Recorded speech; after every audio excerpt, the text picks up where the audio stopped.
Welcome everybody to Spirituality Adventures. This is a non-judgmental place to explore spirituality, and we're so glad you're here. This is a viewer and listener supported podcast, so we greatly appreciate your support. If you're watching on YouTube, be sure and subscribe to my YouTube channel. Be sure and like, share, and subscribe to any of the social media content platforms that you're using. And then if you go to our website, SpiritualityAdventures.com, you can make a one-time donation, or with a monthly subscription, you'll gain access to our bonus content. We greatly appreciate it. Thank you for tuning in. Welcome everybody to Spirituality Adventures. We're glad you're joining in, and we are interviewing Dillon Johnson today. Thank you, Dillon, for joining us. Hello, interwebs. Yeah, welcome to Spirituality Adventures. Thanks for having me, man. I appreciate it. So I've been doing this now for a little over a year. And so I've interviewed mental health workers, faith leaders. I've interviewed CEOs.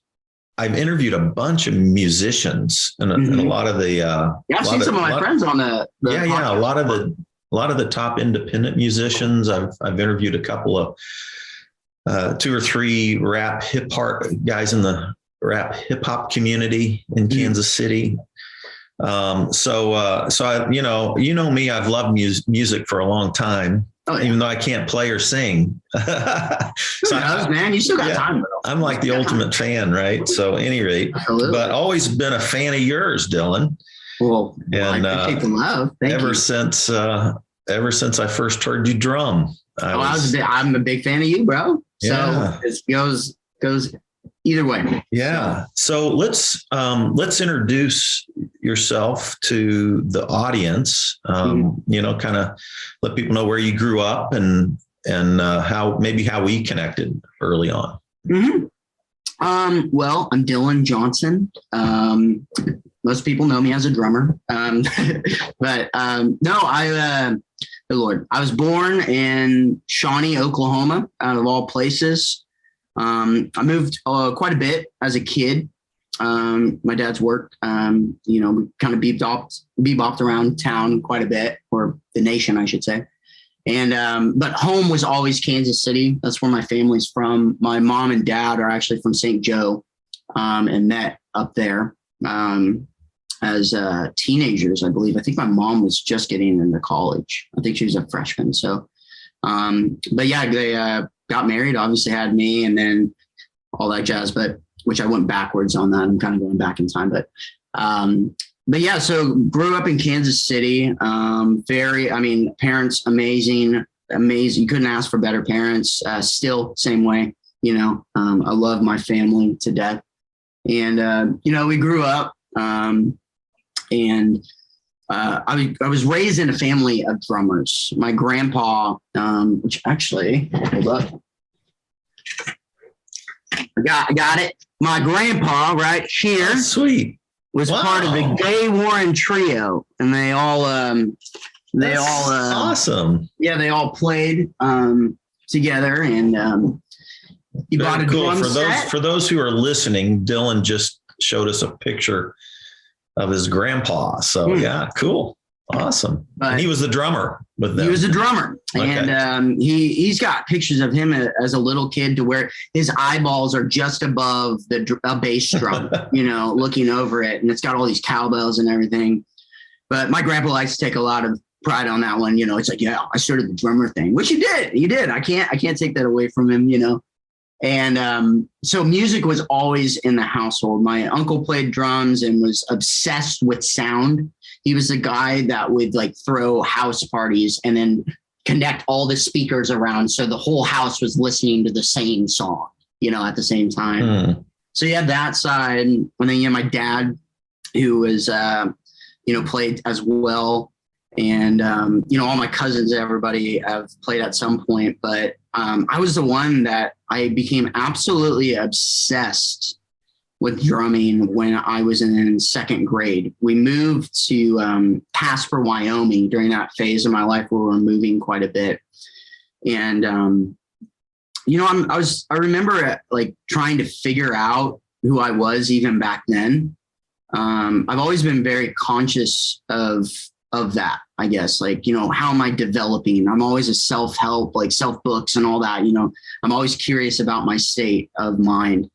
And, it was kind of tough in the beginning, you're getting to know so many new people, and it's that weird phase in life where kids are kind of not being cool, And for me, I went, the drum set was set up in the downstairs. And I remember I was like, man, this looks really cool. And I would always see my dad playing like Rush videos or Van Halen or Phil Collins or whatever. And we had like music was always on in the house, always on.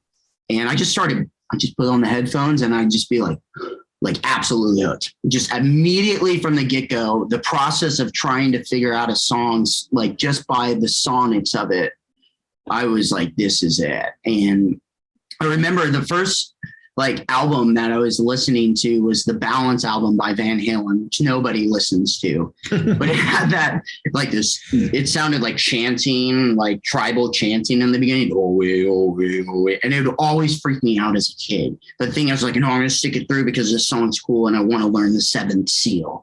And that's where it all started. The whole passion, like I would come home and immediately that's what I wanted to do. And so I did that. And then we moved back to Kansas City a couple years later.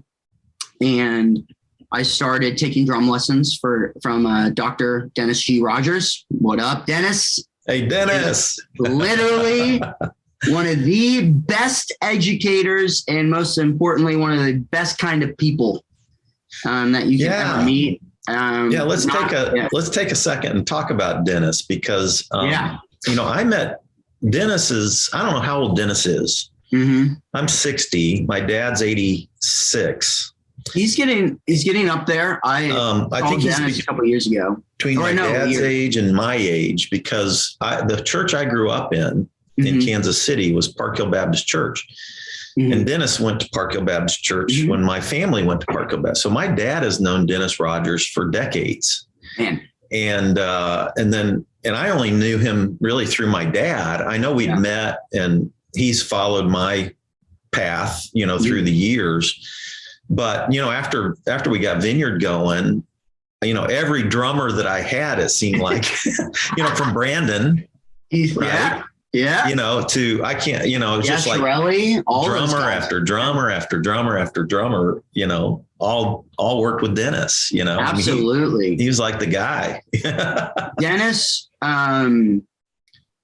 his enthusiasm for what he loves to do is absolutely intoxicating. I started, my dad actually went to Missouri Western State University. Where Dennis taught, right? Yeah. Yeah. And so my dad knew of Dennis and he immediately sent me to Dennis, which I thank God, and Dennis it's so weird as a kid seeing like, man, I see something of me in this person. And what it was that passion. I was like, he's the exact same way as me. He's doing all this drum set stuff. And then he's like, no, but we got to do all this other stuff. Like, here, I'm going to show you like the rules in quotations of drumming, and he gave me the educational background that I was lacking. But not only did he do the whole drum thing, I mean, obviously it's a given that, Dennis has impacted so many people's lives, whether they're musicians or not. It's incredible. But there's guys out there that are playing professionally. There's guys who are teaching. They're all over the nation right now. I go everywhere around the country. I went to Santa Monica the other day and my buddy was talking about, he was taking from one of Dennis's students. I was like, this is crazy, Wow. And his legacy is absolutely incredible. Pretty amazing. But the thing with Dennis, though, is he was a man of God as well, still is. And, during that point, I wasn't interested in any of that. I was just interested in myself and making myself a better drummer and look at me, which I think every musician kind of goes through that complex from one time or another. especially in your youth, when you're starting to like you're like, oh, I'm getting good. Like, or you think you're getting good. But, he taught us way more than drums. By watering others, you water yourself. Mean or nice, the truth is the truth. It's just the plain truth. By moving one stone a day, that big boulder that you see over there will be moved to the other side of the room. There was a lot of biblical concepts that were taught to me that I had no idea were being taught to me. And it was intoxicating. That's the exact word about it. In every facet, I was just like, man, like this dude, like, how can I do this? Like that was the thing. He was the example of like, wow, this guy's doing music. He loves what he does. This is exactly what I want to do. I remember being like, I was always a kid. Like I guarantee you my mom and dad still have papers that I wrote on. What are you going to do for the rest of your life? I'm like, I'm playing drums, and people think you're crazy, at that age. You're like, yeah, it's just a phase. And then high school hits, and then people are like, man, he's really just doing this all the time. And then college hits, and then it's like, well, we need you to get to conservatory land, this and this and this. But Dennis is, I'm so grateful, lucky, and blessed to have Dennis in my life, to have that influence. And I am so honored that I get to carry on his legacy. I say the exact same things to my students that I have now that I teach. It's kind of crazy seeing it come full circle. Yeah. A lot of times I'm like, oh, wow, this is it. Like I had a kid the other day. It was the same situation I remember being in with Dennis. I couldn't get this thing and all that. And, he just wanted to give up and he wasn't listening. I was like, to learn, one must want to be taught. I was like, oh my God, I am Dennis Rogers right now. This is crazy. Full circle moment. I was like, okay. But yeah, Dennis, I have nothing but the highest respect. How old were you when you started lessons with him? It was going into 6th grade, I believe, that summer. Yeah. And then how long did you work with him? So I went all the way. So I went to college. Did you go to Missouri Western? I went to Missouri Western. I did half of my degree. Yeah. Music ed degree. That is what I was going for. I was doing like anywhere. I think it was 21 credit hours a semester. And I was commuting back and forth. I was playing like 3 to 4 times a week. I was at church playing and I was teaching my own kids. And it became a lot. I was like, what in the world? And then right before drumline camp, I was like hearing no. And I was like, what in the world? And it was the worst conversation I had to call Dennis. And it's, that conversation was, broke my heart. But I was like, I think God's telling me like, I need to stop, because I was looking at my life. And I was like, I'm doing what I love to do right now. I'm teaching, I'm playing. I want to see where this goes. College will always be there and I can always go back to that. But I was like, I'm going to see where this ride takes me, kind of take a little bit of a risk and all that. And that's what kind of really started off the big journey, I guess you could say. But yeah. How old were you when we crossed paths at Vineyard Church? How old were you? Do you want me to go through the story of how I came to Vineyard? I'd love, because I don't things like that. I've had, I don't know all those stories sometimes. Yeah. So, I was in a band with my friends when it was just out of 8th grade, I believe. And we were really going hard at it. I met my buddy Kyle Cimino, very, very talented guitar player, one of the best still to this day that I've ever played with. I mean, he's so talented. What's up, Kyle? I love you. And we started doing Van Halen tunes. And so we had a band and we were playing, like opening up for like Grand Funk Railroad and all types of stuff. We're playing in Junction City, Kansas, out of all places, at the Generals minor league baseball games. And we play in the beer garden. And we thought it was the coolest thing. We're like, we're getting paid like $100 to $150 to jam. And they're setting us up with hotel rooms. Our parents were coming out. My uncle would bring out his huge PAs and all that. And it was just a great time. But then, you know, as bands do, you have disagreements, and we were kids, you know, and that crumbled. And what happened was, you know, I put my identity in what I did, which is a very, very dangerous thing to do. My identity was drums. I let it become who I was, not what I do, you know? And I was so lost. I was like, man, like we were going for it. And now I'm just a guy, you know? And so I went out, I'm like, yeah, screw it. I'm going to go make my own band, you know, you're all bitter and all that. And it's so high school, middle school sandbox drama, you know, it doesn't matter at all. And I reached out to Ryan Rancudo and Zach Horde. Okay. Zach Horde totally blew me off. How did you know those guys? So I just knew them because they played music. You know, and I saw Ryan on my bus, and I knew that he was writing songs and all that. And what high school were you going to? What high school? I met Ryan actually. The first time I met Ryan Rancudo was when I was at Lakeview Middle School, and then we went to Parker South together. Okay. And so I reached out to Ryan and Zach, you know, Zach's is Zach. I love Zach, man. He's one of my favorite people. But Zach, you did blow me off. It's all good. I still have the Facebook messages to prove it. Back in the day. It's all good. It's all good.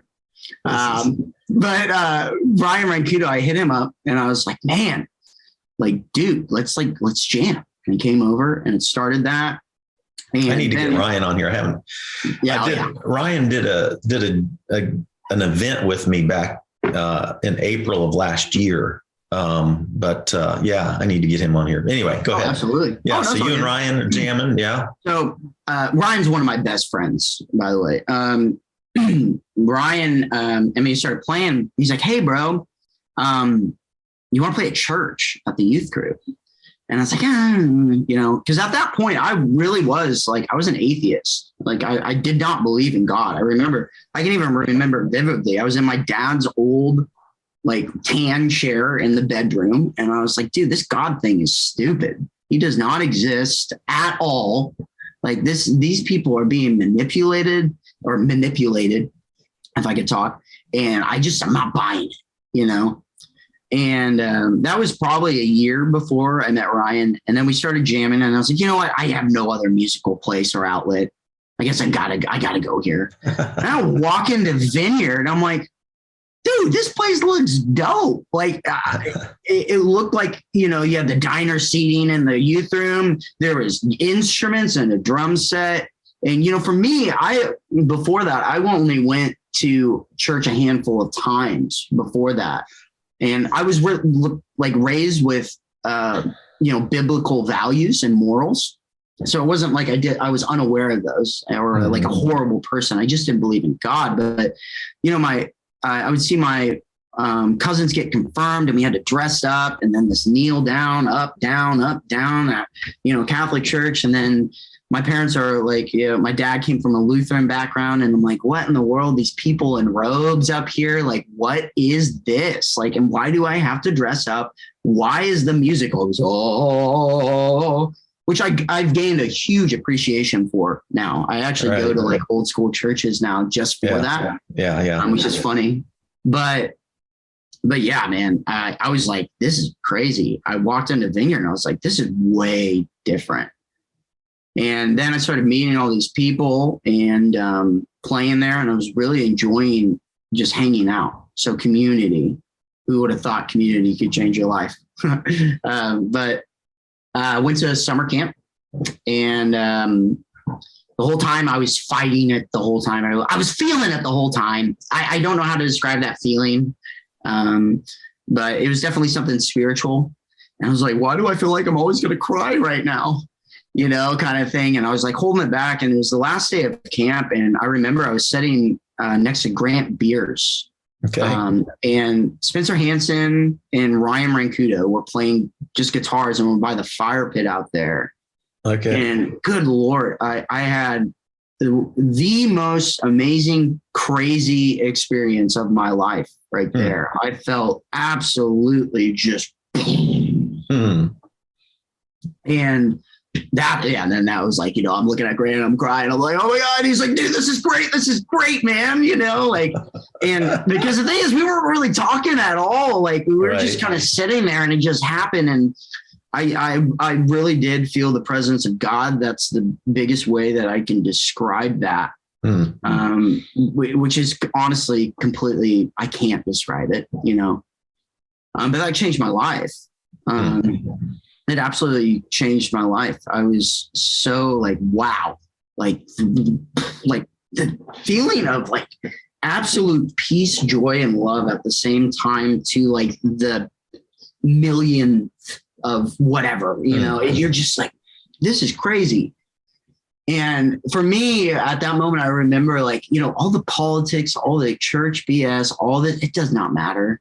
Like what I just experienced, wow, that is incredible. And that is power. And I know that it holds power. And, at the time I didn't know it was the Holy Spirit, but that's exactly what it was.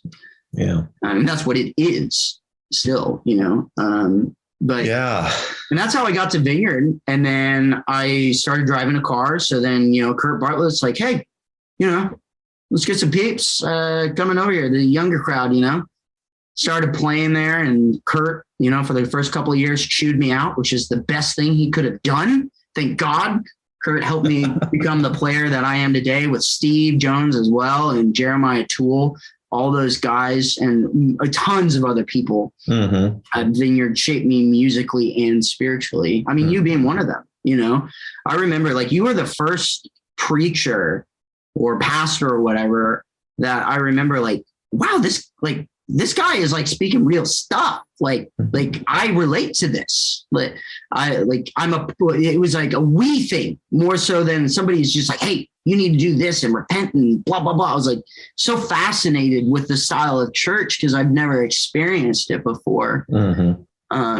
So that's how I got into Vineyard, and that's how I arrived. And I had no idea about it, but there was like so many people praying for me during that camp. I feel like that had a lot to do with it and everything. Was that high school? Was that like, yeah, it was probably 9th, 10th grade, something like that. I think it was 9th grade, like getting into 9th grade. I think that summer, I believe. I could be wrong. I can't remember. But I think it was 15 at the time. Yeah. Because I couldn't drive, I don't think. Okay. But yeah, that's how I got involved in Vineyard. And then, doing the youth stuff, I did that for a while. I've always had a really big passion for youth ministries. I've done them at multiple different churches. I don't care about pay or anything like that. Who cares? But, I believe it's important because, I was saved during that age and all that. And it's just amazing to see something so real. Kids are so honest and so real. And for them, and they're less like, yes, they're easily manipulated in a way, but they're not. They're conscious of what's going on and very, careful. Yeah. So it's very interesting to see that. But yeah. Yeah. Awesome. Who were your favorite drummers that you looked up to? Your top 3 that really influenced you, like where you would just sit and listen to their drumming for hours, kind of thing. And can I do like what started me off? Can I do 3 that started me and 3 now? Yeah. Do that. Okay. So obviously Neil Peart from Rush. I was absolutely fascinated with him. The guy that got me started was Alex Van Halen, though. Okay. Me and Kyle would watch Live Without a Net and Right Here, Right Now, those live concert videos religiously almost every weekend because we were trying to learn those songs. And I remember watching that drum solo and I was like, yep, that's it. That's what I want to do. That's exactly what I want to do. That right there. And then, that and gosh, Honestly, probably the next one would have been Tommy Lee from Motley Crue. Those are the first three that I remember playing records and just pocket-oriented stuff. Now, Benny Greb, Aaron Sterling. Benny Greb is just solo guy. Aaron Sterling plays for John Mayer and is a session cat. I mean, those guys are legends, in my opinion. And honestly, Dennis Rogers, bro. Like, he still inspires me. I mean, great. I have books, I have everything. In my plane, I always think of Dennis. So, and I feel like that's perfect. That's where it should be. That's cool. Good stuff. So yeah, so you after you decided to not finish college, so you're at Missouri Western. You tell Dennis that you think you're gonna. I can come back to college, but I really think I want to pursue. So catch us up, tell us where you went from there and bring us from that point to now. So I did the classic quick college thing and then, sleep in really late for 2 or 3 months. And then I'm like, what am I doing with my life? And so at that point, it was the point where I started thinking like, oh, I need to hustle and achieve things that I want to achieve. There's no schedule anymore. This is absolute complete freedom right now. So I just filled it up. I was still doing church, did all that. And I played for a corporate band in the Kansas City area, Patrick Flint's band, which a lot of guys at Vineyard and all around have played for at one point or another. I started doing that because Zach Ward recommended me. I actually had the audition at the church and I started doing that. I think it was like 19. Yeah. And is he the one, Matt Cox is in the background here. Is he the one that put together those wedding bands, Matt? What's the gal that I interviewed? Yeah. Oh gosh, I'm blanked on her name now. I interviewed a wedding singer gal. Okay. Who's kind of doing her own stuff. I wonder who it. Matt will come up with her here in a minute, but yeah, she's one of the main singers for one of Patrick's wedding bands, which they're incredibly talented. Oh my God. Yeah. The girl's vocals, this gal's vocals are just, and she went to Park Hill South. I'm sure you know her. Who is it? Help me out, Matt. I'm looking. He's looking. Oh, is it Rachel? Yeah. Rachel, what's her last name? McMillan. Yeah. Rachel McMillan. She graduated a year after me or 2 years, I think. Yeah. Okay. Yeah. I interviewed her and she's a great singer, man. And she's got some vocals. Wow. Yeah. At any rate. Yeah, that's where so I didn't know the Patrick Lentz connection that you guys had. At any rate. So I did that for 9 years. Okay. I think we did bars at first, and then he worked his way up to doing corporate events and weddings, and now he's doing some really extravagant ones. I was extremely that is where I was able to hone my skills. They're 4-hour gigs.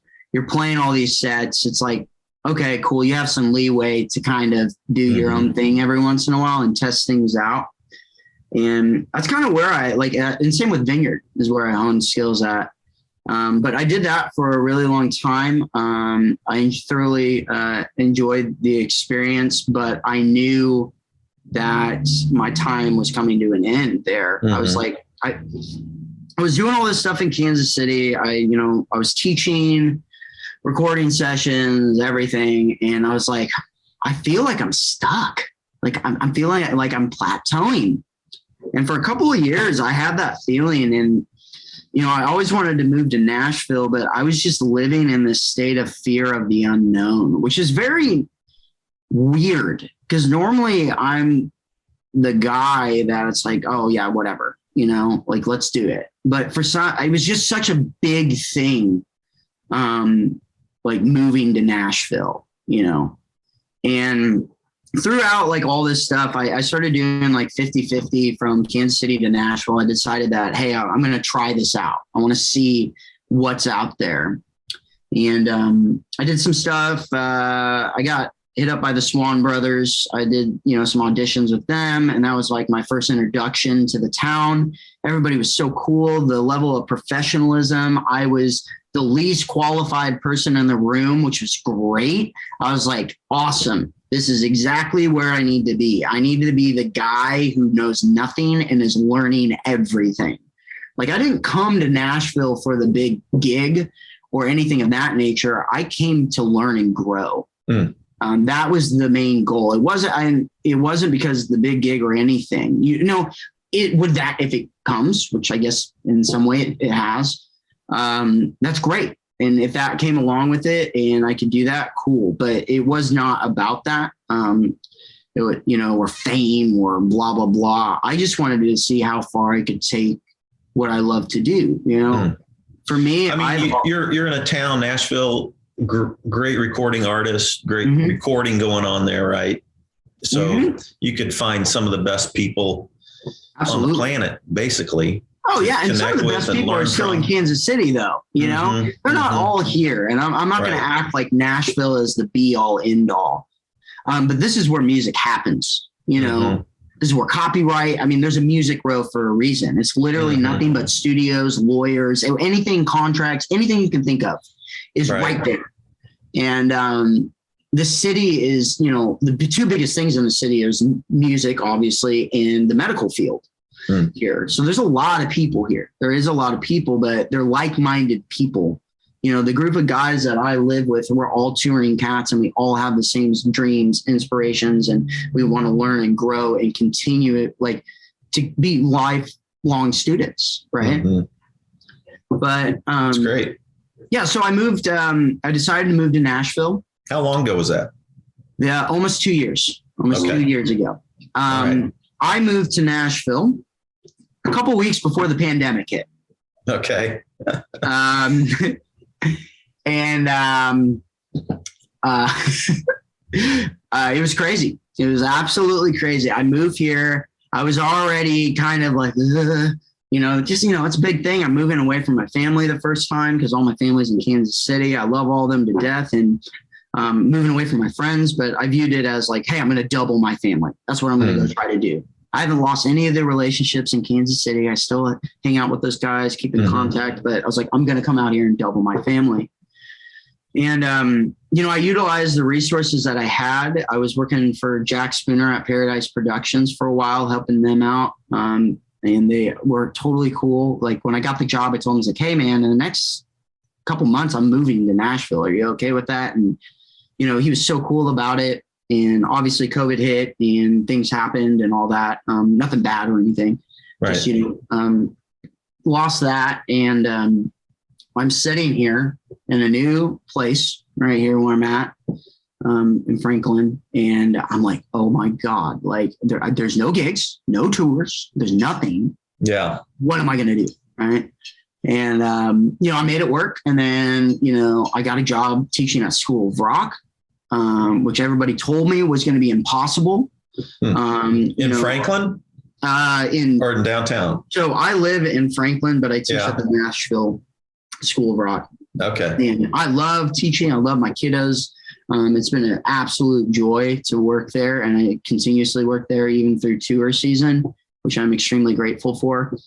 And, I was like, there's things that just kept on pushing me like, okay, you got to stick this through. You got to stick this through, like leaving was not an option for me, even though it was really hard. But the thing is, all of us were going through it together because I moved into a household with touring guys, So we're like, okay, we're going to get through this and start teaching. Everything's looking up. And I am in Fort Myers, Florida on a little vacation, like a 3-day vacation, because I needed to get away and clear my head.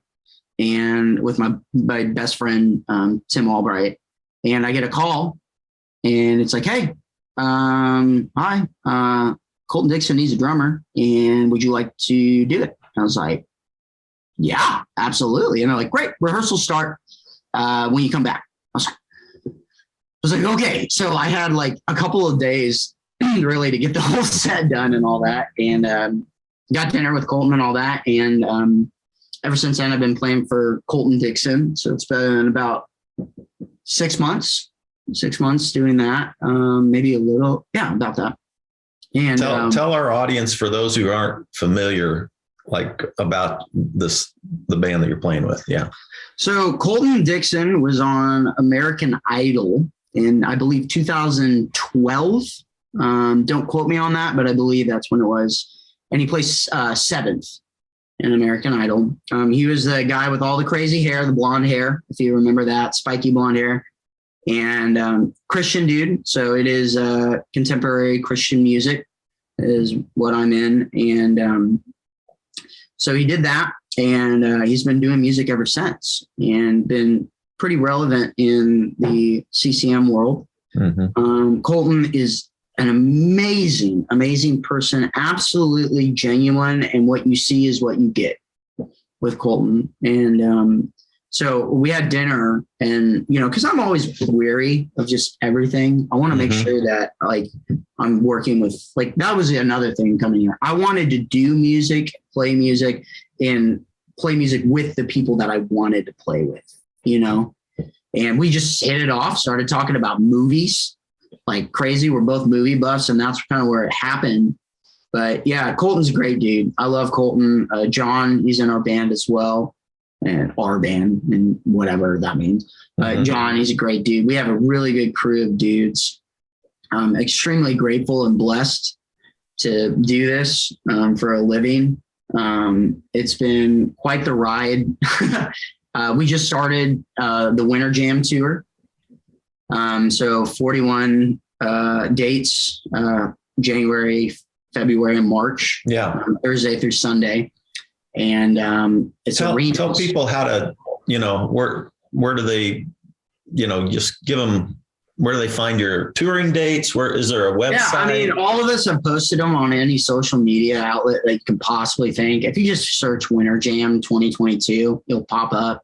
Okay. Tickets $10 pop. So it's nothing crazy out there. And 41 dates. We just did West Virginia, and we did Columbus, Ohio. So we just started the first leg of the tour, which is mind-boggling to me. I mean, I'm literally living out childhood dreams right now.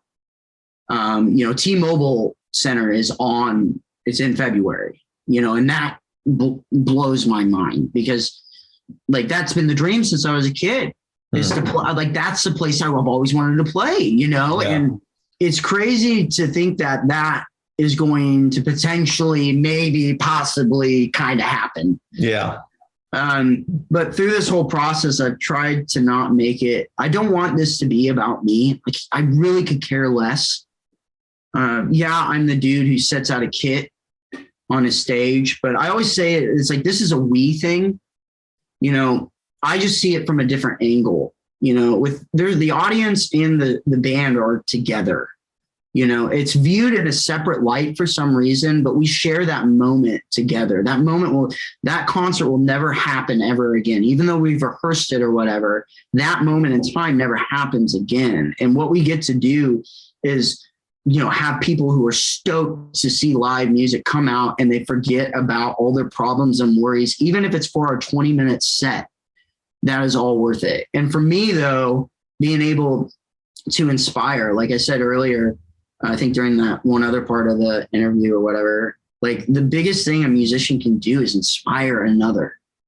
And, I'm seeing kids out there that are looking at me because, I have a glow kit. It lights up when I hit it, and they're like, oh my God. And if I get one kid the whole tour to pick up a pair of sticks and have as much joy that I have had from doing what I love to do, mission complete. Mission complete. Seriously, it's really weird, being in this. I'm not used to this yet. I'm not. People liking your photos and all this weird. I'm not into that. Yeah. But yeah, it's been quite the ride. Like I said, I'm extremely grateful. I mean, that's the word that's been through grateful. Yeah, that's cool.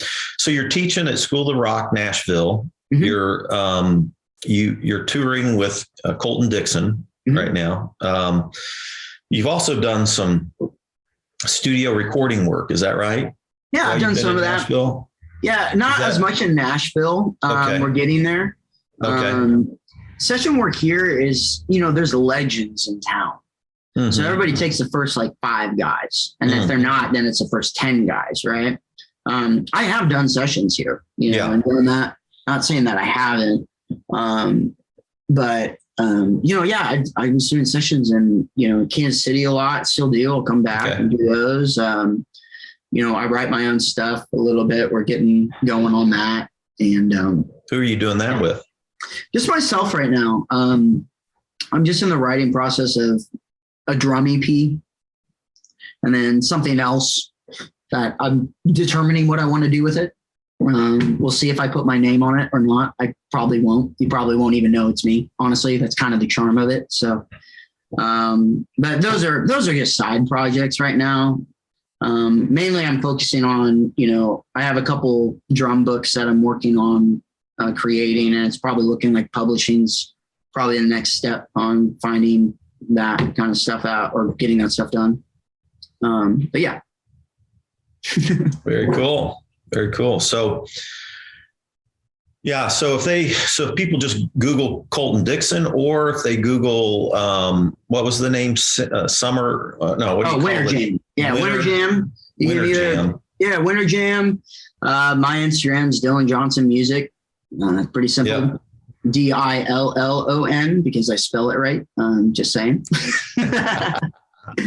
And Johnson, not Johnston, but Johnson. S-O-N. Yeah. Son. I am John's son somewhere in my lineage. Yeah. I was a son of John. There you go. Cool. So what's up? What do you see? In terms of the future, of course, you've got your touring schedule. That's the immediate future. What are you seeing for the 2 years out? What are you seeing for 1 year out? Do you look down that far? Yes and no. Right now, through everything that's going on, I'm trying to live day by day and understand that, because the one thing about being on the road is it's not forever. This will not last forever. I will not tour and do this forever, most likely. Most people, they do it for, tops 10 years. But there's some cats that do it, and I have no idea. I mean, we'll see what happens. But I'm just trying to soak that up. As far as the future goes, I have a gut feeling it's going to be great, honestly. I really do. I don't know what it completely looks like. I have goals that I want to achieve, both, physically, spiritually, mentally, and financially, for sure. I think honestly, in a couple of years, I'll probably have a house that I have some cool roommates with that provides financial stability, and I can help out people when they come into town. That's such crazy. I haven't actually really thought about the future too much, which is very weird because normally I am that guy. But I think I'll be doing what I'm doing. I mean, I've always been doing this. I love what I do. It's so crazy how many people out there I hear that just hate their jobs and it sucks. And they're like, oh my God, they complain and complain. I'm like, dude, I get to go play music and I'm going to go teach kiddos later today and do all this. I'm stoked for what I do in life, It's cool. I love it, man. It's good so stuff. Fun. And it's never the same. Never the same. It's always different. Excellent.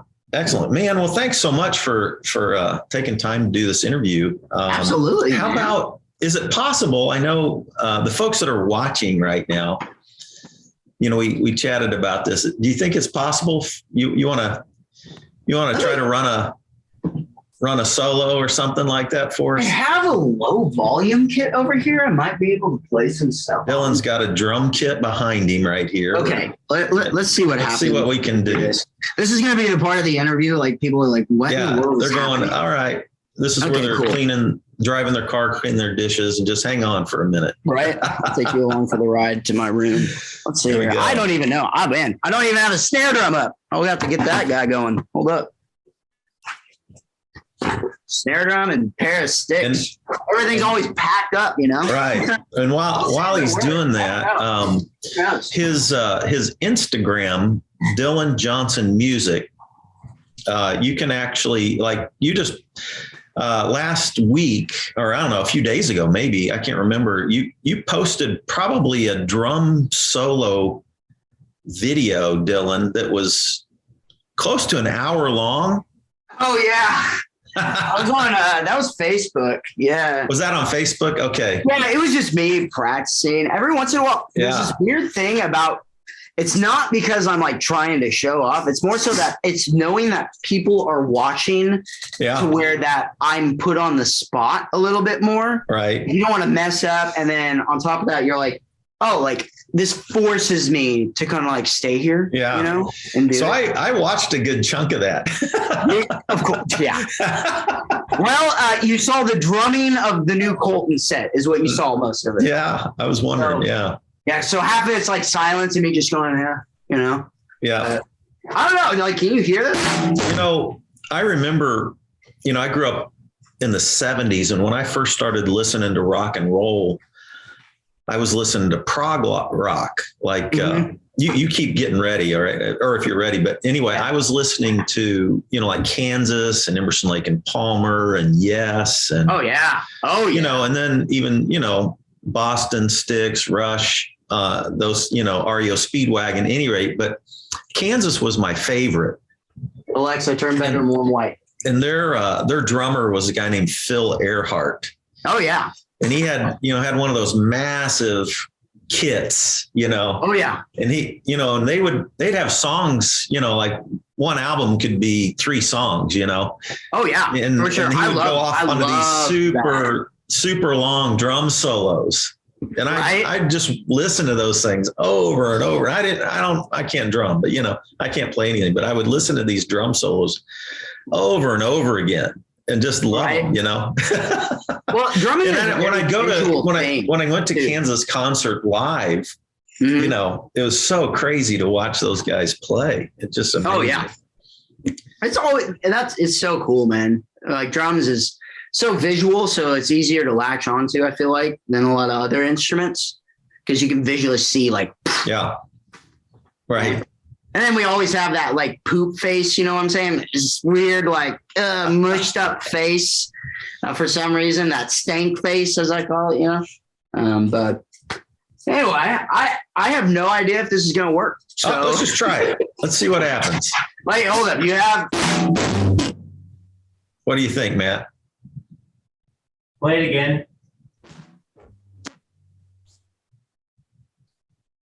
I can't. To come through? One more time. That's super distorted. Yeah, it's going to be too distorted, I think. I knew it. Oh, well. That's all good. But hey, we good. tried. We tried. Well, it was worth a shot, you know? Yeah. Well, what we might do is drive people to your Facebook page.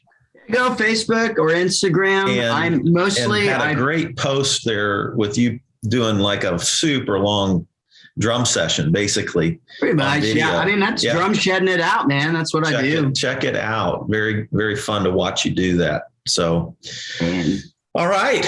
Well, cool. Well, thanks for Fred, I appreciate all the Spirituality love. Adventures. You know, yeah, I appreciate all the love. Appreciate you, and love to connect and see you next time you're in Kansas City. Let's try to get coffee or something. Absolutely. Let's do it. And then anytime, dude, I'm always down to do stuff like this. So excellent. We can talk about aliens next time. Right. Let's do a whole podcast on aliens. Right. We did that on the bonus question. So everybody, if you want to jump on the patron thing, we do bonus questions with it. And by the way, what's your favorite alien sci-fi movie? Oh God. We didn't do this on the bonus, but we did talk about aliens on the bonus questions. Oh man. I don't even know. Like, just curious. I'm trying to think like alien. The funniest one is like Men in Black for me. You know, yeah. Like the original Men in Black, just funny, goofy, but I was definitely thinking of Men in Black. Creative, still super creative. But the one that I loved the most recently is called Arrival. Oh, yeah. Did you see that? I love that one. Holy crud. Yeah. That one was cool. Independence Day is a classic, obviously. Yeah. I mean, if you want to count the Avengers when aliens start, getting into the universe, we'll count that. Yeah. All right, man. Well, good to see you. Good to connect. And thanks everybody for tuning in to Spirituality Adventures. We'll see you next time. Yeah. Boom. This concludes today's episode. Thanks for tuning in and listening. Remember, if you're watching on YouTube, subscribe to my YouTube channel. Remember to like, share, or subscribe to the social media platform that you're using. And then go to our website, SpiritualityAdventures.com, and make a one-time donation, or you can subscribe monthly and receive our special bonus content. Thanks so much.